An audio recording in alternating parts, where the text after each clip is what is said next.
Hello, everybody. Welcome back to another TSO Digital Stage TSO Dialogues. This one is a concert preview for our upcoming performance of Gustav Mahler's Piano Quartet. It's a single movement. It's the only piece of chamber music that he composed that survives to this day. And here to discuss this piece with me is a professor at the University of Arizona, Dr. Matthew Mugmon. Hello, Matthew. How are you? Hi, great. Thanks so much for having me. Before we get into the Mahler, let's talk a little bit about you, some of the things that you work on and write about as a professor of musicology and music history over there at the university. Yeah, sure. I'd be happy to. So, I got into the business of doing scholarship on musicology because of Mahler. And my main focus is the reception of Mahler's music in the United States. And that means looking at how different people, audiences, also performers, conductors have taken to Mahler's music or not taken to Mahler's music and why. And the whole motivation behind that is that when I first encountered Mahler's music as a college freshman, I was wondering why a lot of people who I had talked to who knew about music, who were from an older generation, hadn't really heard of Mahler. And I went on a quest to figure out, well, what was the reception of his music like in the middle of the 20th century? And that opened up all sorts of doors for me, looking at people like Aaron Copland and Leonard Bernstein and the roles they played in shaping how people thought about Mahler's music and its importance. Well, speaking of the middle of the century, it wasn't until just after the middle of the century that the manuscript for this work was unearthed. Is that correct? Yeah. So there was people like to speak of a Mahler boom in the 1960s, and the truth is that Mahler's music was being performed and was certainly known about from the time he was alive up through now, where there's been even more of a kind of boom, you might say. And it's true in the 1960s is when Gustav Mahler's wife Alma made this manuscript became known to us through her. And it was not until 1964, I think, that it was performed in this country for the first time. It had been performed by Mahler when he was still a student at the Vienna Conservatory in 1876, which is around the time it was composed. But it did take a long time for it to get performed here. And it might have something to do with this big excitement about Mahler's music that was growing in the 1960s for lots of different reasons. That might have helped this become an important event in his reception.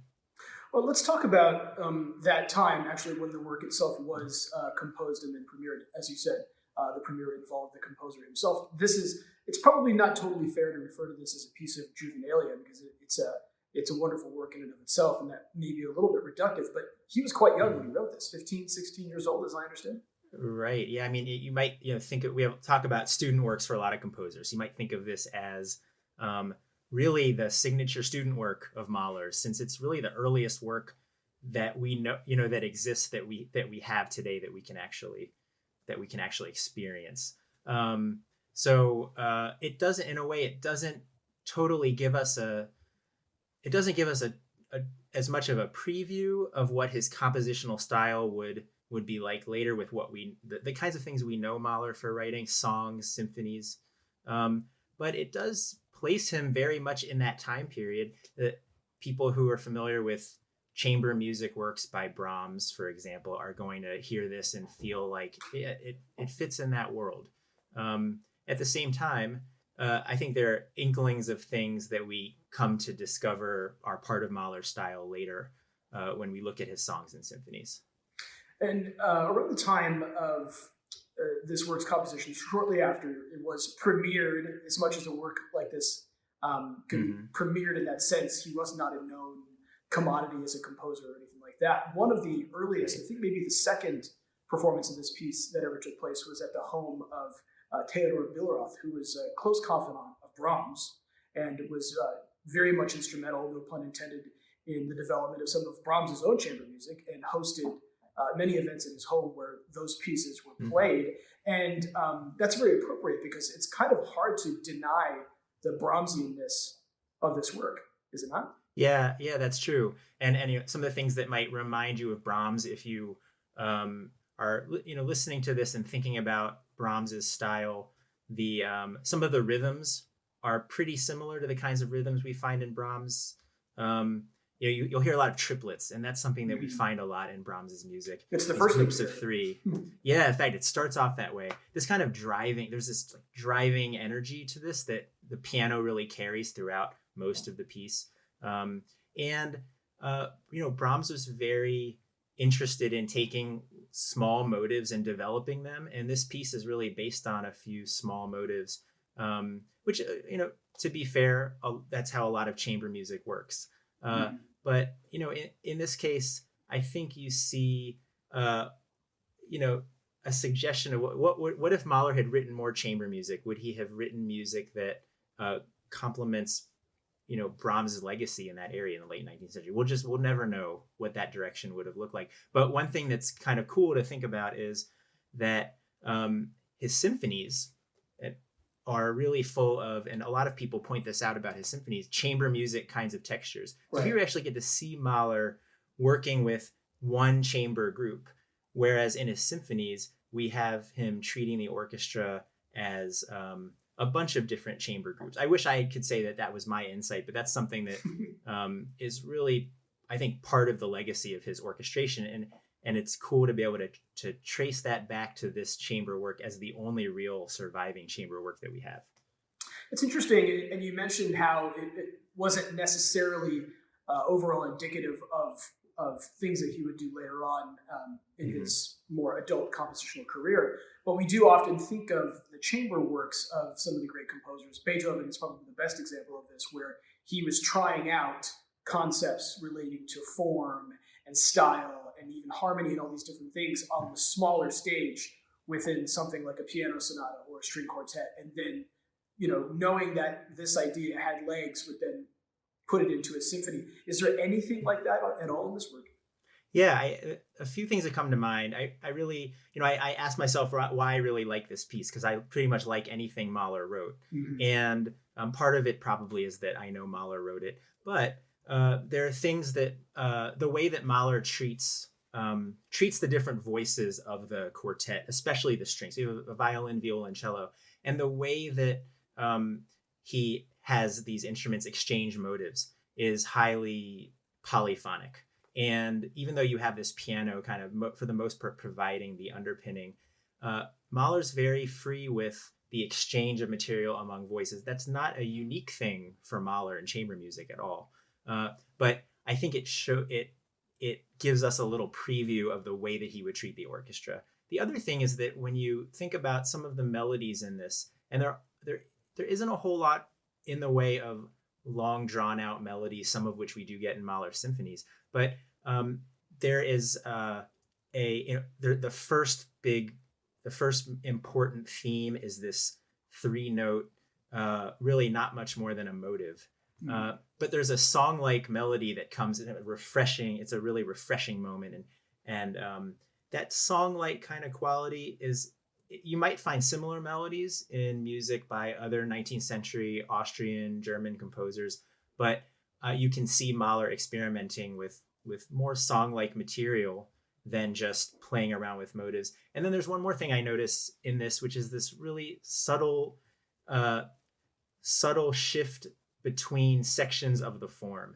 Sometimes you again, not unique to Mahler, but something he exploited a lot in his symphonies, where you don't realize that you're at the recap of all the main stuff until it's already started, because of how subtly he's arrived at that point. So there, you can certainly see some techniques that he was playing around with. One last thing, I'm very much interested in the idea that he didn't write other chamber music. And of course he was incredibly prolific, these massive orchestral song cycles and all of the symphonies. Why do you think he didn't? Was he just too consumed with writing these massive universes that each of the symphonies really are? Was it just something that he didn't have any interest in, or was it maybe also something that was related to how chamber music was viewed at the time? It wasn't necessarily a public kind of thing, whereas his music was obviously meant to be very public because it was always being premiered by orchestras in front of large audiences. Yeah, that's a great question. I usually think about the question of what Mahler didn't do in terms of opera, because the one thing that's surprising to many people who think about Mahler's music is, he wrote these symphonies that are operatic, but he never wrote an opera. And we don't ask that question enough about chamber music. Why didn't he write more? And I'm not familiar with anything. Certainly, some viewers might be familiar with anything that he wrote about that subject of why not more chamber music. To me, and also if we think about the songs and the fact that you can have the songs be performed with piano accompaniment, there's a kind of chamber music quality to that. But as far as like writing other pieces like violin sonatas or quintets and quartets, I think the answer is probably, barring that we find some testimonial from Mahler about this, probably has to do with his appetite for drama in a large scale that an orchestra can provide, and the fact that he was so interested in conducting. I think that went along with his familiarity with the orchestra and his excitement about it. So writing symphonies, writing big pieces for orchestra allowed him to do it all in a sense. He could do operatic things. He could do chamber music like things. He could also do things that were more traditionally symphonic. So, not being able to get into his head about why he didn't pursue more traditional chamber pieces, I can see how the symphony allowed him to do that and much more.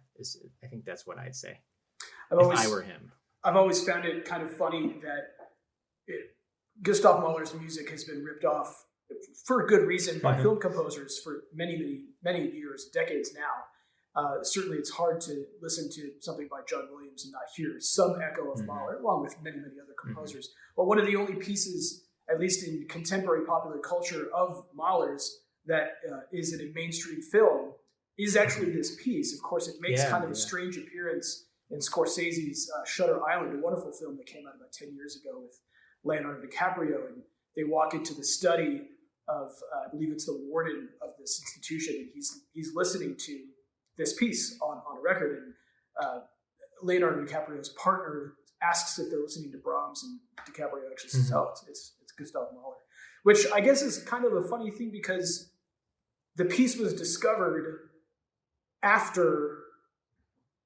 the film actually takes place, so it's actually an impossibility that they would have even known about the piece at the time that the film was taking place, let alone that there would have been a commercial recording available of it. But who needs details when you have a good movie? Right, exactly. That's a really clever thing in a way because